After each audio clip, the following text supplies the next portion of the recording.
initially came to us after being referred by his neurologist, Sam Ho.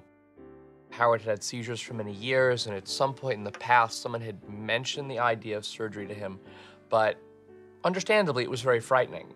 After several more years of continued seizures, Howard finally took the step of coming over to Northwestern and having an evaluation.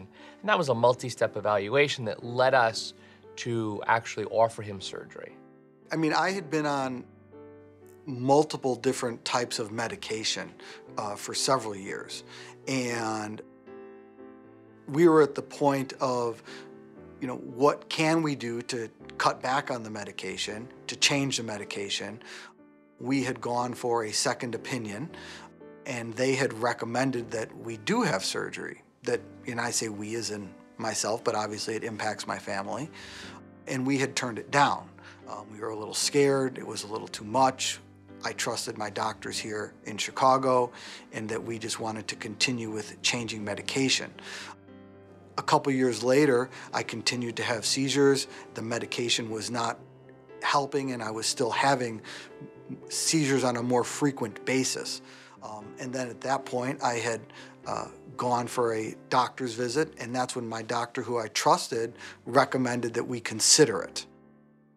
And immediately after that call, I gave a call to the Epilepsy Foundation, talked to them about, confirming their thoughts on it, recommendations of different doctors to speak with outside of my own. And that's really how we made the decision. Really, it was myself and Janine to make the decision that we should see if I would be a good candidate to have surgery.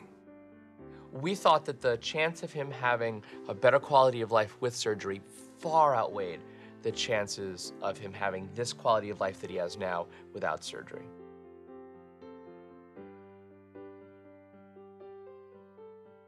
Howard is a tireless advocate for better epilepsy care, both at the local and state level.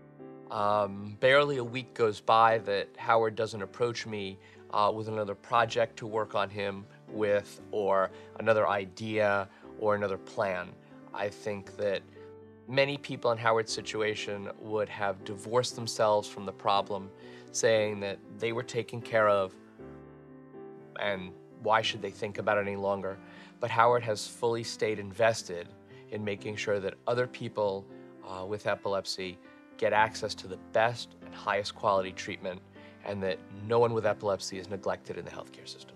I think what drives Howard is he wants to give back. He realizes how lucky we are, and he and I both really want to give back the extraordinary luck that we've had. I don't know any other way to describe it. I think that one of the things that I love to do is I do fundraising in support for my daughter's school at the CPS, and my wife and I do as much as we can for the Epilepsy Foundation and other epilepsy organizations that we travel across the United States to events from New York to San Francisco.